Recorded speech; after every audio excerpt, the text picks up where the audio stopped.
With the NRL kickoff one day away, the hype becomes all too real. As the reigning premiers Melbourne kick things off, who else will be joining them in the race to the Premiership? Yes, hello and welcome back to the Sideline Chat podcast, the one-stop shop for rugby league. It's only Connor Marcellus here today because Mark Hendry is not here. No, he hasn't been sacked. Yet. No, he's decided to take some family time off, so he's not going to be here for the next 3 weeks. But he has still kindly sent through his thoughts ahead of the first round of the NRL Telstra Premiership. Now, let's get underway. First off, looking at the Melbourne Storm and the South Sydney Rabbitohs.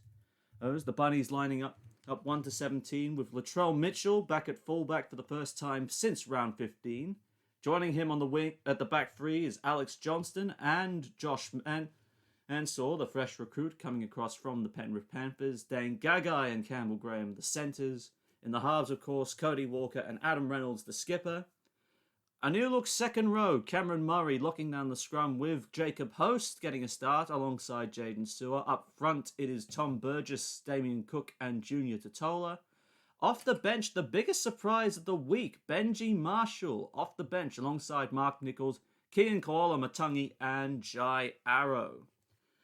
Yeah, I think, and Mark sort of mentioned this as well, Benji coming off the bench, of course he did come across from the Tigers on a one-year deal. Whether or not he would have been starting it off in the knock-on effect cup was going to be a big question, but it seems Wayne's answered that question for us. He will be off the bench as a utility, whether or not he's cover for Damien Cook or even if Cody Walker for some reason gets hooked. That's another question entirely. Very strong south side, but it was only a flex against St. George Illawarra, so this will be a real challenge as they travel down to Melbourne once more. And here is the Melbourne Storm lineup. Ryan Pappenhausen, no questions asked, start at fullback. Your wingers are the new recruit George Jennings and Josh Addo-Carr. And then on the centres, another new recruit in Remus Smith alongside Justin Olam.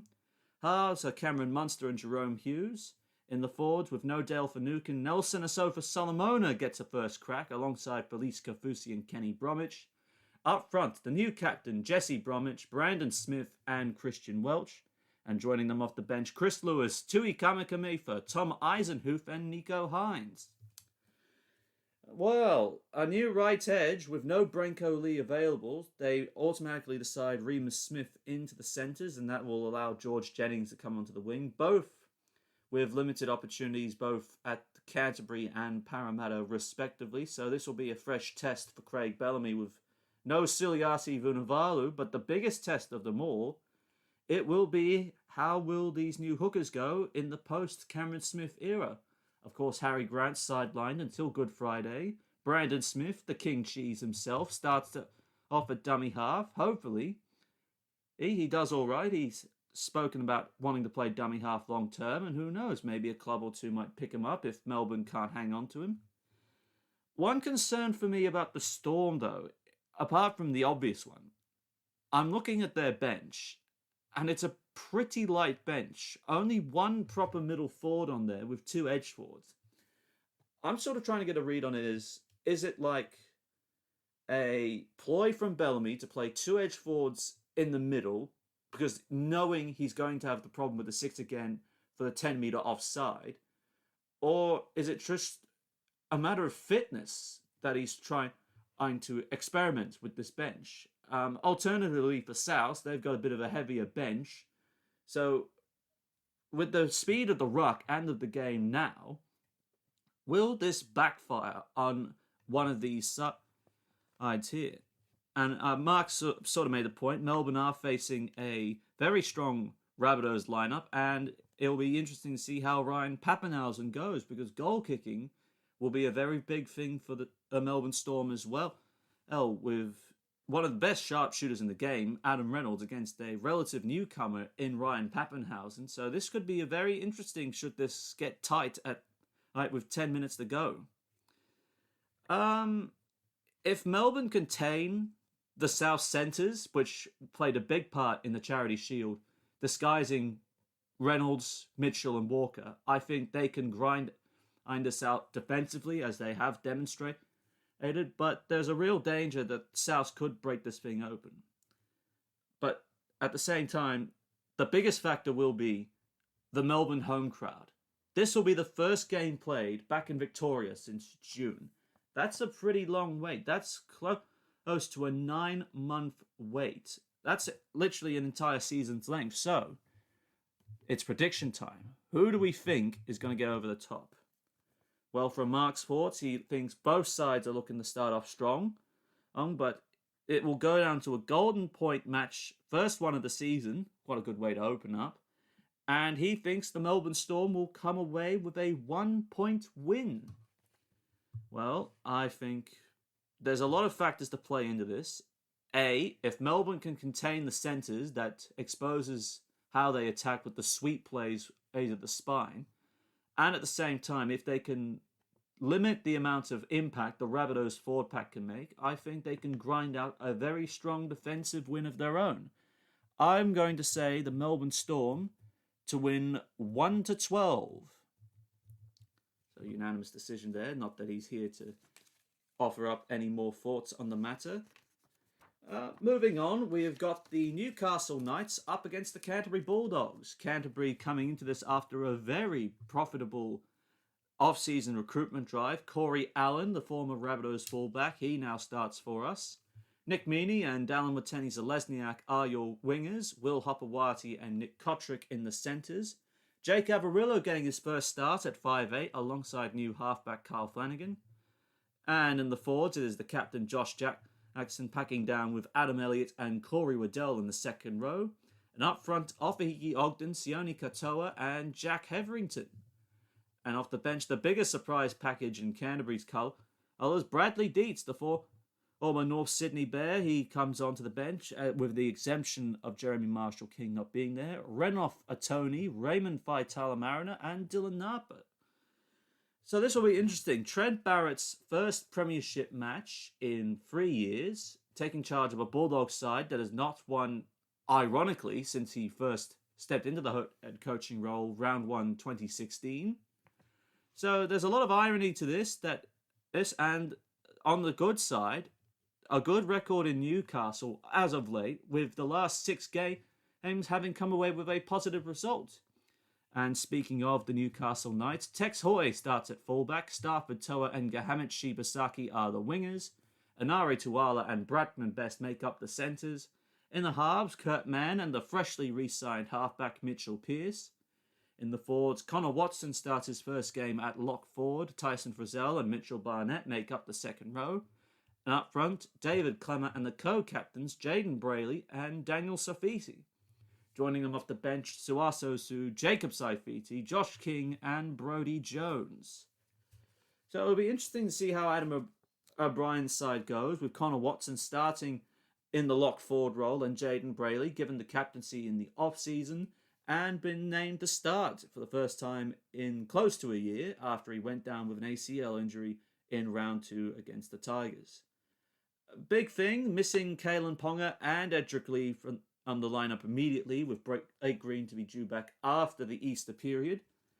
So it'll be very interesting to see how this new side goes. The right edge could definitely play a role, with Pearce and Frizzell linking up for the first time since the New South Wales Origin side back as late as, 2019, Game 3.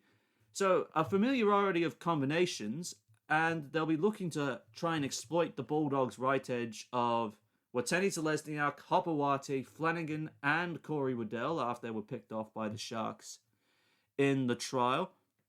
But at the same time, they also got one back over the Sharks. So the form line for the Knights and the Dogs in the Hunter, it does not sit well with Newcastle, and Canterbury are looking for their first win round 1 win since 2016. So Mark's sort of thoughts on the matter is it will be a bit of a difficult decision to predict a winner for this game. They have strong teams on paper, but with the factors of the Dogs playing in Newcastle for the first game of the season and having won the last 6, Mark feels that the Dogs can get the 2 competition points and win by 8 points.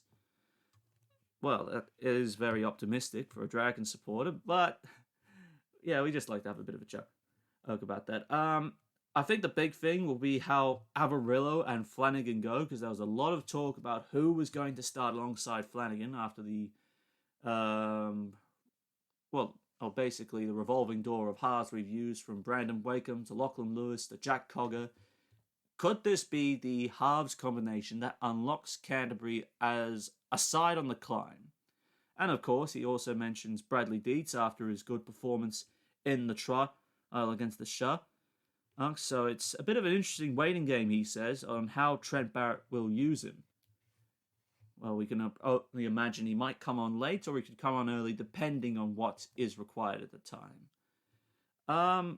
I'm going to give my final prediction on this. While I do think the Knights are well knitted together, having most of the side played together and gotten good success over the last few years, the factor of them not having a good home record against the Dogs and no Caitlin Ponga, I think this makes this a very competitive match, and I think the Bulldogs will come away with a round 1 win on a scale of 1 to 12 points at the most.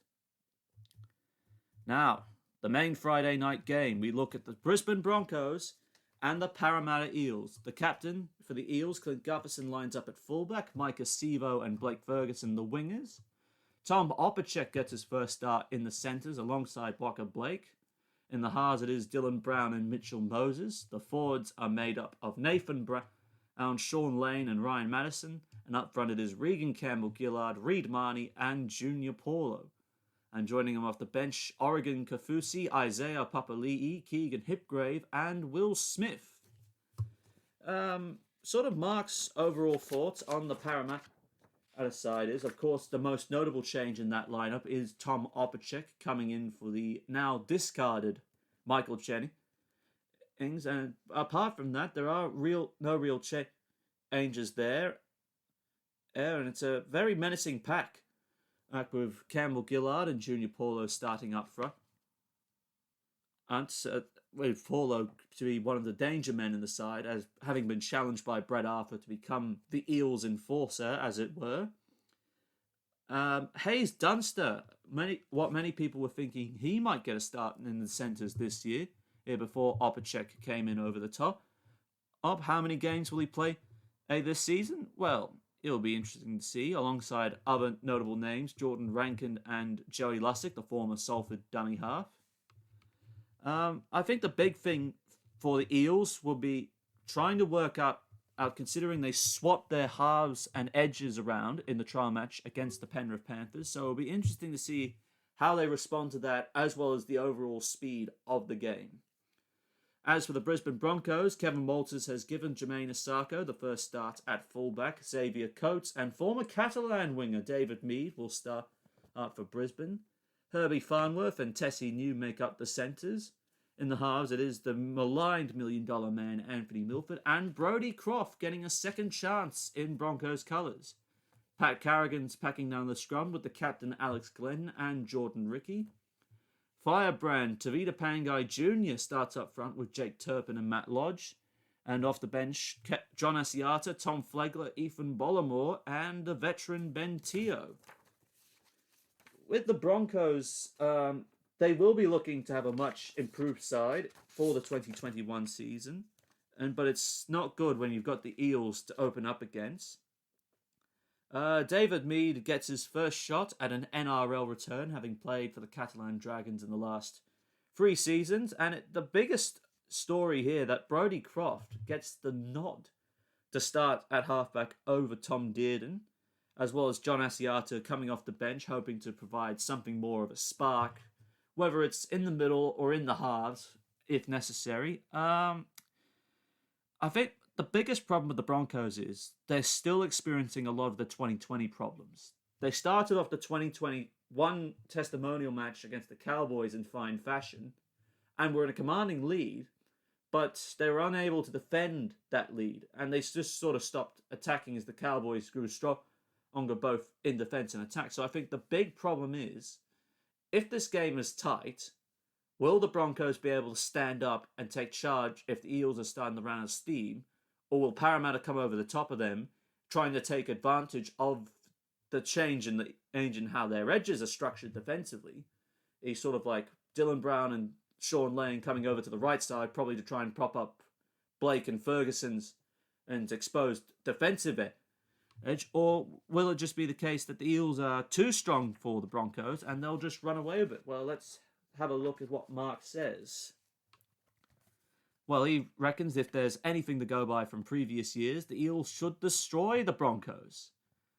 And he doesn't think it'll be the form that they did show in the Alex Glenn testimonial will be enough to topple Parramatta, and he reckons it'll be a 13-plus win by 22 points. Well, I sort of concur with that. I think the Eels are a lot stronger, minus the Michael Jennings thing, but I think they will adjust to that as they are still a very strong side, and they'll be looking at to make amends. Who knows if they actually make the grand final or not. It's only just the first game, but I will say Eels to win 13 plus at this point in time. All right, here we go. Interesting match of the round, in my opinion. The New Zealand Warriors up against the Gold Coast Titans, starting off with the Titans. AJ Brimson starting at fullback, Anthony Don and Corey Thompson getting a start in the wings over Philip Sammy. The centres are Brian Kelly and Patrick Herbert. The halves, Ash Taylor and one of the Titans' co-captains, Jamal Fogarty. A new look second row with Big Tino Fasu Malawi starting at lock forward with the other co-captain, Kevin Proctor and David Fafita. Up front it is Jared Wallace, Mitch Rain and Moaki Fotuweka. And off the bench, Tyrone Peachy, Sam Lasone, Jamin Jolliffe and Aaron Clark. Well, this is probably by far the two biggest signings that any club has made, in Mark's words, not mine.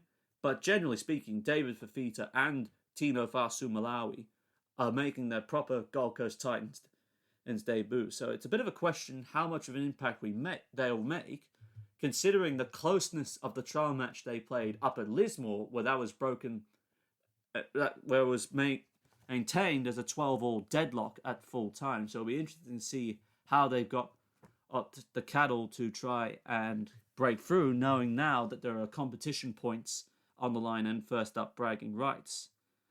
But there's a lot of points that can come out of the Titans, as Mark says, with Anthony Don and Patrick Herbert, one being the Titans' greatest all-time try scorer, and Patrick Herbert looking for a fresh start with the New Zealand Warriors. It's a very menacing forward pack, I'd have to say. The second row in particular. But we'll see how that stacks up against the Warriors side that have also recruited very well. Starting off with the captain, Roger Tuivasa-Sheck. David Fusatua and Ken Marlow are back on the wings for the first time in several months. Ewan Aiken gets his start in the centres alongside Peter Hiku. And then the halves of Cody Nikarima and Chanel Harris-Tavita. In the forwards, it's Tohu Harris locking down the scrum with Eli Katoa and Bailey Sirinen. And up front, Adam Fanua Blake, Wade Egan, thankfully cleared of injury for the Warriors, and Jermaine Tanoa Brown. And finishing off with the bench, Jazz Tavunga, Ben Murdoch-Masila, Leeson Armau, and Bunty Afoa. So this will be the final year that we actually see Roger Tuivasa-Sheck, not just wearing Warriors colours, but playing rugby league in general, before he jumps cross codes to Union to try his start at the All Blacks for the 2023 World Cup. I think the biggest surprise for me was that Bailey Sirinen got a start over Ben Murdoch-Masila heading into this weekend, because as I thought it would happen, Murdoch-Masila would start in the forwards at lock and Sirinen off the bench, but apparently Nathan Brown has seen something that obviously we haven't. Very good right edge, Eli Katoa, Cody Nikarima, Aiken and Fusatua. It will be very interesting to see how they go up against the Titans. Most likely Fafita and Ash Taylor playing on the same side of the field. So defensively, I think the Titans need to watch that right edge of the Warriors, because that can produce a lot of tries if Aiken can start playing well. And of course, David Fusatua, only a few years ago, was the pre-Ken Irvine medalist. So there's a lot of promise with that Warriors right edge. I think the big thing for them will be sort of trying to capitalize on opportunities. The Titans had opportunities, but it was mainly just defensive reads and poor handling that let the Titans down in that trial game. So if they can correct that with Patrick Herbert, I think the Titans can go a long way with this. But with the Warriors still locked out of New Zealand, it's going to be a bit of a challenge. Even though all the families are out here, what have the Warriors got to play for? I'll tell you what the Warriors have still got to play for. They've still got to play for all the fans stuck home in Auckland and across wider New Zealand that are still facing lockdowns and border closures on a regular basis. So they've still got a lot of home fans, and it's costing them a lot of money just to be here with no support from their native home fans. So I can't help but get the feeling the Titans are looking at a ambush or walking into an ambush. As for marks forwards, they'll both be looking to improve and fight for the top 8 this year at the Warriors' home away from home, where they did actually cause a couple of upsets. But he thinks the Titans have a stronger forward pack and the back line is packed with points, so he's going to say a 1-12 victory for the Titans to win by 12 points. Well, I'm going to go the other way. I think coming into this, if Egan didn't play, I would have said the Titans, but the fact that the Warriors do have at least their first choice dummy half available, I'm going to say the Titans are walking right into an ambush, and I'm going to say, with all the emotion playing around and with the Warriors, I'm going to say they win 13+. Right, now, yet to be locked in at the Sydney Cricket Ground, the second of the Bundaberg Rum Super Saturday performances. We have the Sydney Roosters up against the Manly Warringah Sea Eagles. With Dylan Walker starting at fullback with no Tom Trbojevic and Brendan Elliott having departed for the Leeds Centurions, he will slide in there. Jason Starb gets his first start in Manly colours, out on the flanks alongside Ruben Garrick. Brad Parker retains his spot in the centres alongside Moses Suli. The 2011 reunion is on with Kieran Foran in the halves alongside the captain Daly Cherry Evans. In the forwards, it is Jake Trbojevic packing the scrum with Jack Gajewski to start, out in Joel Thompson's vacated second row spot, and Curtis Sirenen. And up front, Josh Aloye, Lachlan Croker, Marty Tapau. And off the bench, Tavita Funa, Andrew Davey, Morgan Boyle, and Taniela Paseka. Well, I think we'll expect a much stronger Manly lineup that ran out against the Tigers at Leichhardt. And I think it'll be very different to the one that got demolished 52-80. In considering that was only a trial and the Tigers were running with momentum, it'd be interesting to see if they can actually fit the likes of Josh Schuster in there at some point, considering he was very much a standout in that loss to the Tigers. Dylan Walker playing at fullback. To be honest, I haven't really seen him play at fullback, but if you're asking him to try and compete or match the same standards that your Tedesco's, your Clint Guthersons, and even your Tom Trbojevics match week in, week out. And considering he is not a very reliable 5'8", it'll be a lot harder to see how he is as a fullback. Left edge, sort of readjusting without Joel Thompson. That'll be the main thing, but they've got a lot of timber out on that left side with the frame of Jason Saab. So if Foran can stay fit and get some good kicks away, Saab could probably make a good aerial contest out of that. On the other side, with the home side of the Sydney Roosters, James Tedesco starting at fullback with Daniel Tupou and Brett Morris the wingers. Your centres, Josh Morris and Joey Manu. Fresh look in the halves, Lachlan Lamb and Luke Keary starting at halfback. In the forwards, Isaac Liu packs down alongside Angus Crichton in place of Boyd Cordner and Satili Tupanua getting a start. Then up front, Lindsay Collins, the captain Jake Friend and Siosiwa Tauki Aho. And off the bench, Adam Kieran, Jared Waria-Hargreaves, Nat Butcher, and Daniel Saluka Fafita gets another run in first grade.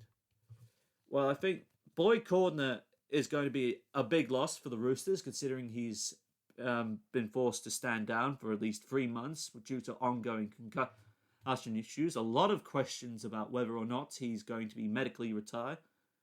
But overall, the Roosters still present a very strong lineup. Lindsay Collins, fresh off his first Origin series, gets the start over an established Kiwi test prop. Goal kicking will be a very big thing for the Roosters because Tauki Aho would be, at this point in time, the first choice goal kicker for the Roosters, but he's not going to stay on the field. And Tedesco's, well, he didn't really have a good day with the boot down at Queanbeyan against Canberra in that trial. So goal kicking stock really worries me about the Roosters, even if, with Adam Curran. Is he in the halves? Is he floating around dummy half? Is he in the middle? How will that work exactly when you've got Warrior Hargraves, Butcher, and Saluka Fafita? I think the big thing though with the Roosters is they'll be looking to try and drag Manly's pack around as they did with the Raiders, much more tight-knitted defense. So if I'm the Roosters, I'd be looking at trying to go at the left edge of Manly with Jack Kajeski and Kieran Foran, and that will be a fresh combination heading into that. So I'd be looking to use Manu and Kiri down that right-hand side to try and drag Manly's defensive shapes out of order.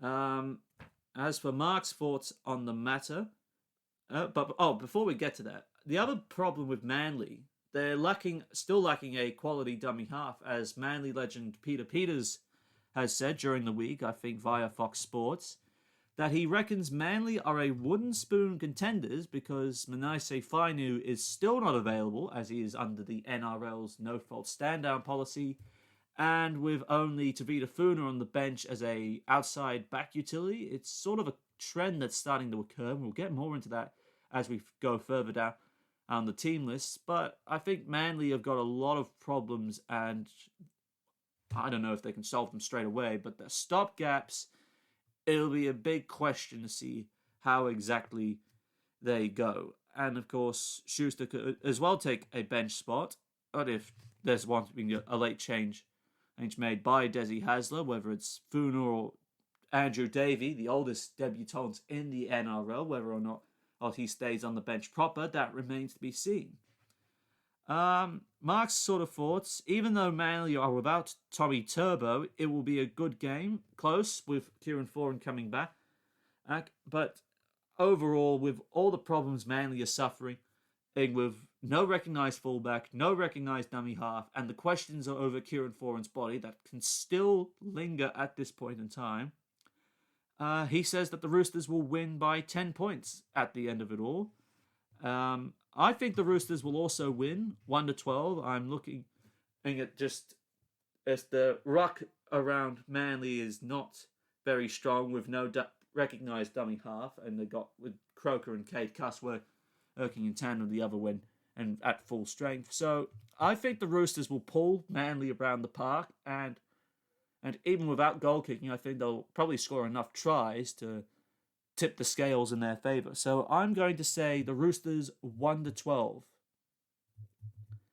Now to the final game on Super Saturday, it's the Penrith Panthers up against the North Queensland Cowboys. Starting off with Todd Payton's very first game, Scott Drinkwater starts at fullback with Kyle Felt and Valentine Holmes on the wings. The centres are Isan Masters starting over the veteran Justin O'Neill and the hammer Hamiso Tabuai Fido. In the halves, it is the co-captain Michael Morgan and Jake Clifford. It's starting at halfback 1 year before he's due to join Newcastle. In the forwards, the other co-captain, Jason Taumalolo, alongside Mitch Dunn and Cohen Hess in the second row. And up front, Francis Molo, Reece Robson and Jordan McLean. And off the bench, Jake Granville, Josh Maguire, Corey Jensen and Ruben Cotter. Very interesting choices made by Todd Payton in his second season as an NRL coach and his first full one. Scott Drinkwater has been retained at fullback with Valentine Holmes out on the wing, and Jake Clifford gets the start at the halfback position with Michael Morgan returning to his, I would say, his more natural state of 5'8". I refer to my Parramatta, North Queensland, Penrith and Newcastle episode, not that I've said it in the right order, to hear why I think this is the better choice for Michael Morgan to be a 5'8" rather than a half-back. Another interesting choice as well, Jake Granville and Ruben Cotter on the bench together. They are both naturally dummy halves, considering Cotter actually started in the middle at lock forward where Tamalolo would usually be. So it'd be very interesting to see how the Cowboys use them both off the bench. As for the home side, the 2020 minor premiers and grand final runners-up, this is how they start. Dylan Edwards at fullback alongside the wingers Charlie Staines and Brian To'o. The centres, the fresh journeyman Paul Momorowski off his contract with Melbourne, off his contract with the Tigers, having spent 1 year at the Roosters. And Stephen Crichton. In the halves, Jerome Luai and the co-captain Nathan Cleary. The forwards are made up of the other co-captain, Isaiah Yeo, Viliami Kikau, and Kurt Capewell getting starts in the second row. Up front, it is Moses Leota, Api Coruscant, and James Fisher-Harris, with the bench being Tyrone May, Spencer Leniu, Matt Eisenhuth, and Liam Martin. The big problem for the Panthers is the loss of experience and leadership around the club. Of course, James Tarbo departing for the West Tigers and Josh Mansour departing for the Rabbitohs, leaving in a leadership group of Yeo, Capewell, Fisher-Harris, and Nathan Cleary, as Mark remarks. See what I did there? It was widely anticipated with Mansour's moving on. It was Charlie Staines, the Forbes Ferrari, that would get the start in the on the right side of the field, with To'o moving over to the left-hand side. That would be a very interesting edge to watch.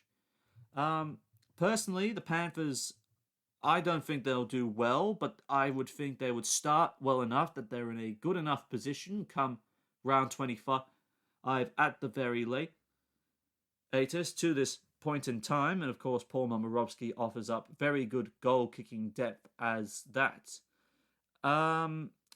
So the Cowboys, many would argue, still have a very decent team on paper. Mark also thinks so. But it's a question of whether or not they can beat the Panthers in Penrith, knowing that they have got to try and meet the same standard that they set up for at the beginning of last year. As for the Panthers, they will be trying to shake off the misfortunes of the grand final loss to Melbourne. Mark definitely thinks that the loss of Mansour and Tama may hurt them, but Penrith will be too strong by the end of it all, and he says 14-point win, so that would mean the Panthers win at 13+. I personally think the Cowboys will end up with the wooden spoon come round 25. I don't think they have got... They basically have still struggled to replace Jonathan Thurston or move on from Jonathan Thurston, as it would have it. And I think this will be the final death note in the Cowboys' very steady decline. And I think Penrith will come out on top in a 13+ win, provided they don't play Tyrone May in the centres, as he was exposed by Melbourne defensively. But with Paul Momorowski coming in, I think they have very much sorted that part out. So we both believe a Panthers 1-13 win.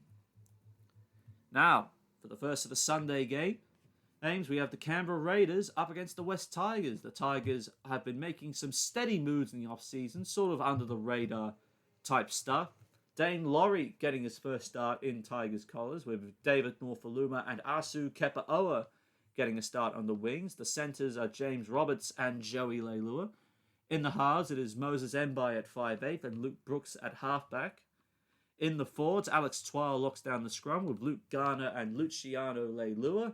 And up front, the captain, James Tarmo, Jacob Little back in the side, and Joe Opahengawi. And off the bench, Tommy Talau, Tom Cayley, Stefano Oitukamanu, and Russell Packer. It's sort of... With Dane Laurie, he's only been a Tiger for a few weeks, but he demonstrated a lot of promise for the West Tigers in Michael Maguire's side, and he'll be looking to demonstrate what Penrith are missing out on. Well, I mean, they've got Dylan Edwards, but that depth is not going to help Penrith. But it's definitely a win for the Tigers. The centre combination, if they can both be on their day, James Roberts and Joey Leilua, there's no stopping either of them. I'd be very concerned of a Roberts-Norfoluma edge combination when both of them get fired up. Mark reckons it's a bit of a surprise that Michael Cheekham has been left on the bench in favour of Talau as the utility. Yeah, I think that's very much a surprise. I think many people would have had Cheekham in their best 17 for the Tigers, and the fact that Russell Packer's in there,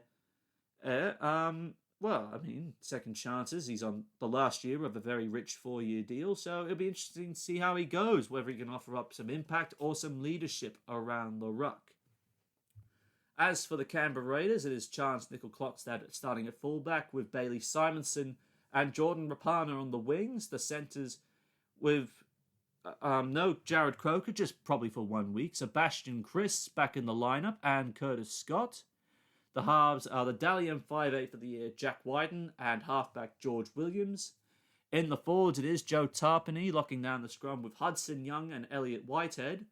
And up front, Josh Rapali, the captain Josh Hodgson, and Dynamis Louis.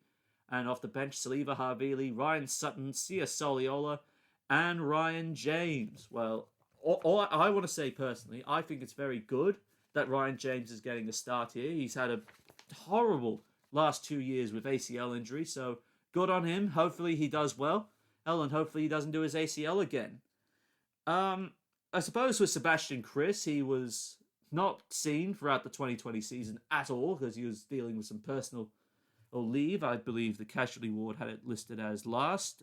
So he's now back in the lineup and he's picked up a contract for 2021. So good on him. Hope he's got his life back in order, as it were. Bailey Simonson, he's also back in the lineup. So there's a lot of artillery the Raiders have missed out on here.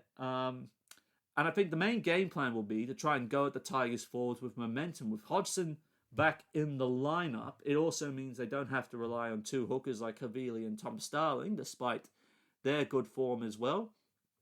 But overall, I think the Raiders have a very strong side here, and it will be very interesting to see how they go without John Bateman and the fact that they've still got the suspended Corey Horsburgh and Corey Harawira-Naira floating around the top 30 squad that could get some game time as well.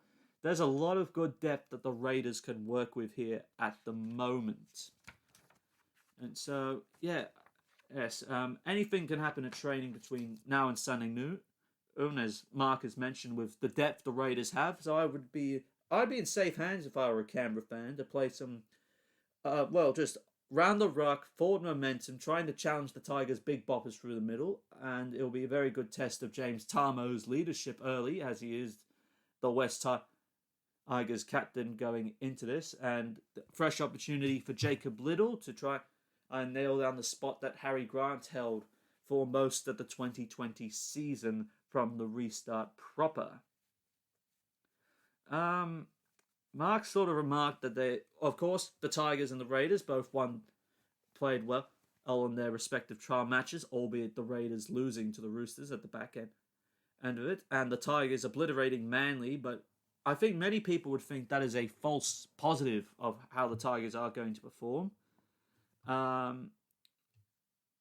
But Mark overall thinks the Raiders have a more consistent side than the Tigers do, and he thinks the Raiders will get over the line and win by 6 points, Raiders 1-12. I'm going to say the Raiders win also, but I think the artillery operating around the ruck and out on the flanks, if Curtis Scott and Jordan Rapana can gel well together, I think a potential Scopana centre wing combination, it could cause very much trouble for the West Tigers. I'm going to say Canberra win, but I'm going to say it is a 1-13. Not 1-13. A 13-plus win for the Canberra Raiders. And the final game of the first round, we have the St. George Illawarra Dragons and the Cronulla Sharks. Well, the Sharks. What can you say about the Sharks that has not already been commented on in the off-season? Will Kennedy starting at fullback, Sione Katoa and Ronaldo Mulatalo the wingers. In the centres, we have Josh Dugan and Jesse Ramian.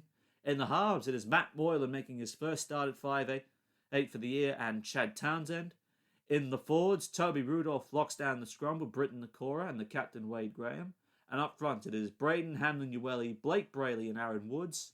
And off the bench, Connor Tracy, Aidan Tolman, Jack Williams, and Billy Magoulias get to start for John Morris. Well, the Sharks, they flexed their left edge early against the Dogs. Matt Moylan had some good touches that helped Kennedy set up Mulatalo, so they'll definitely want to go at the Dragons' right side with Zach Lomax and Michaeli Ravawala are there. So it'll be very interesting to see how that really pans out. And of course, Rudolph maintained his place in the starting pack, after having missed the trial against Canterbury, and Aidan Tolman making his first appearance in Sharks colours. They're going to go up against the Dragon side that lines up this way. Matt Duffy starts at fullback. Cody Ramsey on the left side, and as mentioned, Michaeli Ravawala on the other side. Jack Bird gets his first start in the centres and his first start in the last year or so, having done his ACL again. Well, from last year to this year. Yeah, so that counts. And Zach Lomax, of course. Adam Clune gets a start with no Corey Norman or Jaden Sullivan available, and he's partnered by the captain, Ben Hunt. In the forwards, Tyrell Fui Mayono gets a start at lock forward with Josh Kerr and Tarek Sims, the second rowers. And up front, Blake Laurie, former Bronco, Andrew McCulloch, and Paul Vaughan. And off the bench, Pawasa Farmasili, Trent Merrin, Daniel Alvaro, and Braden Williami. So there's a lot of a trend with outside backs getting a start with these sides. I mean, with the Tigers, the Dragons, and others, this idea of carrying an outside back. But again, the rule changes, and of course, Ricky Stewart's successful strategy of playing an outside back on the bench in previous years has paid fruits when it has become necessary. So it could work out for Anthony Griffin just as much as Michael Maguire with the Tigers. Cody Ramsey has somewhat forced his way into this lineup. He's gotten the nod over Jordan Pereira and the Figai brothers with not being named as well. Owing to the fact that Jack Bird is going to get a start in the centres. Others missing out, Cade Ellis, Jackson Ford, and of course Max Figai, both for some of them starting in trials and the Charity Shield. Biggest problem with the Dragons is, and they have been lambasted for this, is the strength of their forward pack, that they were exposed by the Rabbitohs running game, and the strength of the forwards that just did not allow Hunt to set up Duffy or set up Ravawala or Ramsey for the corner. So I think they're going to have to try and play, I wouldn't say flat and fast, but they've got to try and meet a Shark side that has a very reasonable forward pack, with the likes of a hard-running forward like Toby Rudolph, a versatile player like Wade Graham with a kicking game, and then with Jack Williams, and again with Billy Magoulias, the Greek international, most likely to play at the 2021 Rugby League World Cup, up come September, October. So it will be very, very much a big task for the Dragons to contain them. And of course, the Dragons are celebrating their 100th anniversary since they played their first game as the St. George Dragons. So here we go. It's going to be prediction time. With no Andrew Fafita, the Sharks still possess a very strong side, but it'll be the gelling of the halves with Moylan and Townsend that will be the main thing. As for Mark's prediction, he reckons this is a game that can go either way, as both clubs are in a position of bottom four to potential wooden spoon contenders. But he says the Sharks will just get the upper hand over the Dragons, owing to the more experience and the strength of the forward pack, with the likes of Hamlin, Ueli, Rudolph, and Britton Nakora running around. And he's made an interesting call here. He reckons that the Sharks will become the first team to get the 2-point field goal to win the game with 30 seconds left to try and win it by 2 points. So he's calling it a Sharks 1-12 win at 2 points. I feel like the Sharks are going to ride. Before looking at the lineups, I sort of had the feeling the Dragons are going to be in a stronger position. I mean, many people have bagged Anthony Griffin now. But I believe he is a very capable coach, and he has taken clubs to consistent finals appearances, Broncos and Panthers in the past. But looking at the sides in front of me, I think the Sharks can easily control the Dragons with the strength of the forward pack, and it remains to be seen if Ben Hunt can become one of the stronger halves in the NRL. So I'm going to say the Sharks win 1-12. And that is all our NRL round one previews done and dusted. Hope we've done a good job with that. Now, moving on, we have also, as I mentioned last week, we only covered the first of the few Betfred Super League teams and with the fixtures and that. And so we'll now continue on with the match analysis of the first 5 rounds for all sides. And we now start off with the Catalan Dragons. Just give me a moment to bring her up. So with the Catalan Dragons, they finished 4th overall on the table, and they have got start against Hull Kingston Rovers with Sean Kennedy-Dale as captain. And then they've got to set themselves up against the Huddersfield Giants. Additionally, they also have to face the Salford Red Devils in round 3, and back it up against the Warrington Wolves in round 4. That will be a very interesting clash. James Maloney taking on Greg Inglis. And finally, against Wakefield Trinity. Looking at the strength of Catalan's squad, even without Israel Folau, as he's been left off their squad odd numbers announcement, but he could still come in at any time. Hull KR, I definitely think they've got a strong side to get over the top over the Robins. And Huddersfield, that could be a very interesting. It could go either way, that one. Salford, I would flex their muscles over the top of them easily. Warrington, that can go either way, especially with all the Maloney Inglis hype. And then Wakefield. So I think out of that, for the Catalan Dragons, there'll be 3 easy wins and then maybe 2 questionable ones. As for the Leeds Rhinos, they start their season off again against Wakefield Trinity at Emerald Headingley as the away side. Then they go up again against the Castleford Tigers in the Easter period, which is not really the Easter fixtures. Then in round 3, a very, very big clash against the Wigan Warriors is in round 3 at home, whether that's actually at Headingley or a neutral venue or not. Then they have got to meet the Hull Kingston Rovers side in round 4. And then finally, they have got to play the Huddersfield Giants. With the losses of Luke Gale, now compounded by the absence of both Jack Walker and Robert Louis, this means Leeds don't have anyone that's going to be a regular member of their spine. And this could come back to haunt Richard Agar's side big time. I think against Wakefield, I think they can just sneak by with a win. And with Castleford, that one, I think I'm leaning more towards the Tigers on that one. Wigan, that is clearly going to be a strong Warriors win there. Hull Kingston Rovers, another one of those that could go either way, but I would go against the Rhinos there. And then Huddersfield, I would think maybe 2 wins, but it's not going to be an easy start for the Leeds Rhinos, especially with no Gale, no Louis, and no Walker there. Now, the 6th placed Hull FC side. How do they begin life under Brett Hodgson and Josh Reynolds in the halves? Well, starting off round 1 against the Huddersfield Giants, the first time Reynolds will line up for the Black and Whites, never mind the pre-season friendly against the York City Knights.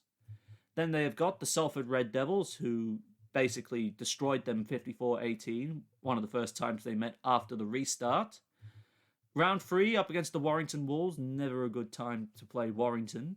Round 4 up against Wakefield, and then round 5 they have got to face the Wigan Warriors. Big test with Josh Reynolds to see how he goes exactly with that. It'll be very interesting to see him play for the first time, but all in all, Hull, if they're looking for a good start, I think they've somewhat got it. I think it'll be a very close game against Huddersfield, but a Mark Sneed drop goal can solve most of those problems. Again, and Salford, I think revenge will be easily on the cards to get a big win over them. Warrington, bogey side, I wouldn't really rate that one. Wakefield, another strong win I can see on the horizon for the Black and Whites.